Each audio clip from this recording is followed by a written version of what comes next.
Attention, l'innovation financière, elle est bonne. Ce qui a été mauvais, c'est de ne pas réguler comme il fallait cette innovation financière. La titrisation, ce transfert de crédit, c'est bien. De nouveau, un petit exemple.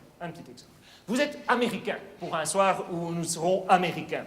Vous êtes banquier. Aux États-Unis, en fait, le système bancaire, il est très, très fragmenté. Le crédit hypothécaire, c'est un Californien va dans une banque qui est une banque principalement californienne et dont les activités sont principalement en Californie.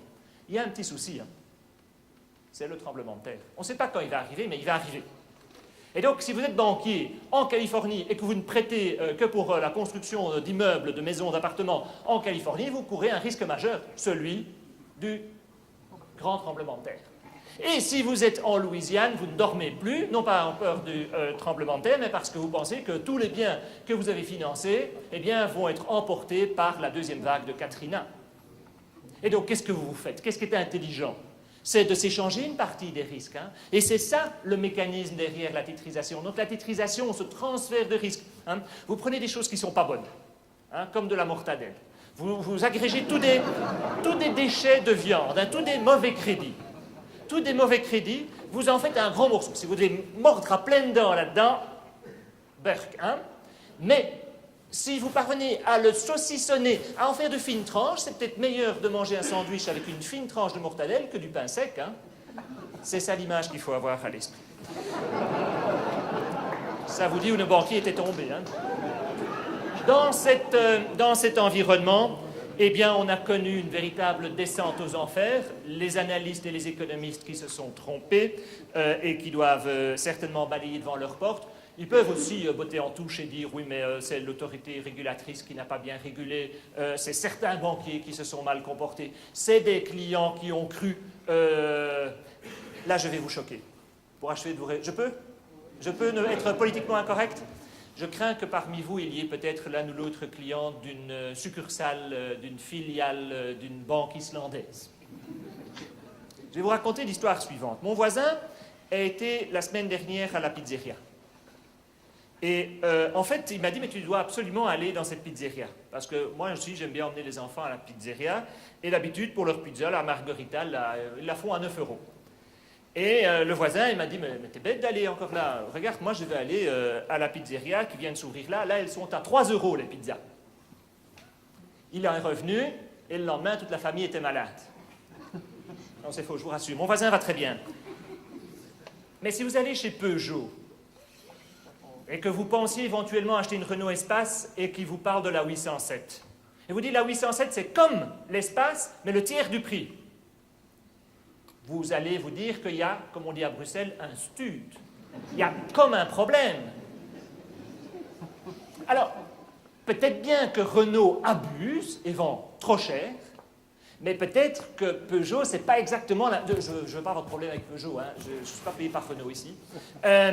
Mais c'est peut-être quand même pas exactement la même chose alors, si c'est le tiers du prix. Ça, c'est Renault et Peugeot. Ça, on comprend. Donc le vendeur qui vous dirait c'est la même chose, mais c'est le tiers du prix, doudoum, on a les clignotants dans le cerveau qui s'allument. Mais quand on est malin chez le distributeur automobile, on est bête chez son banquier. Parce que là où le banquier classique...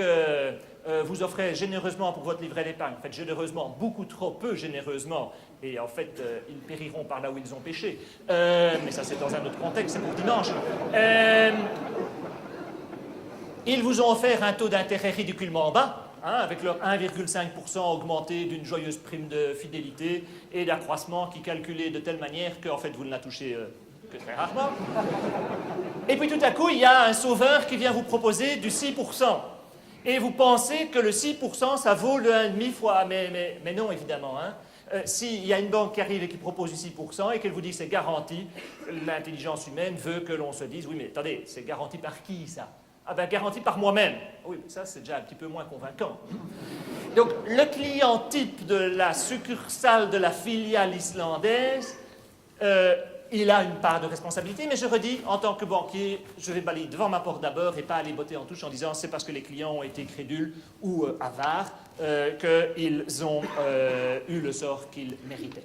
Voilà un petit peu, l'économie va aller moins bien que ce qu'on pensait, les bénéfices des entreprises vont souffrir.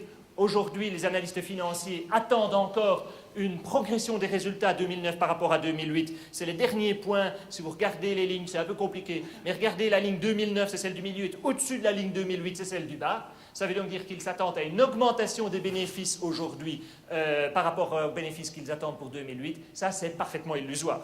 Donc, vos journaux continueront à être remplis de mauvaises nouvelles sur les résultats des bénéfices des entreprises. Donc, les attentes économiques d'une part, les attentes boursières d'autre part, sont encore trop élevées à court terme. Je crains fort que ce qui nous attend soit sensiblement moins bon. Mais simultanément, si aujourd'hui vous aviez quelque économie qui vous restait, qu'est-ce qu'il faut en faire? Eh bien, sur le moyen terme, vous ne payez pas cher, là, vous payez 7 fois les bénéfices attendus. On peut passer, il y a d'autres méthodes de valorisation, mais le message est toujours le même. Quelle que soit la manière dont on regarde la valorisation fondamentale des entreprises aujourd'hui, elle est bon marché, sauf à penser que la récession va durer 10 ans, ce qui n'est pas mon scénario. Je vous dis autant, je suis plus prudent que ce que l'on nous annonce sur 2009. Donc aujourd'hui encore, on annonce pour la Belgique une croissance nulle. On vient d'attendre l'OCDE qui nous mettait à moins 0,1%. J'aimerais 1000 fois avoir tort et qu'il ne soit que moins 0,1%. La Federal Reserve aux États-Unis vient d'annoncer une croissance qui sera entre moins 0,2 et plus 1,1. J'aimerais vraiment que ce ne soit que moins 0,2. Aux États-Unis, on est allé vraisemblablement vers une contraction de l'activité de l'ordre de 2 ou 3%. C'est un scénario envisagé aujourd'hui. Ce n'est pas dramatique, hein. Je veux dire, si on a une déperdition même de 5%, ça nous ramène au niveau de bien-être de 2000. En 2000, on avait peur du passage à l'an 2000, mais pour le reste, on ne vivait pas si mal. Et donc, ce n'est pas la fin du monde, mais à court terme, les perspectives ne sont pas très très bonnes.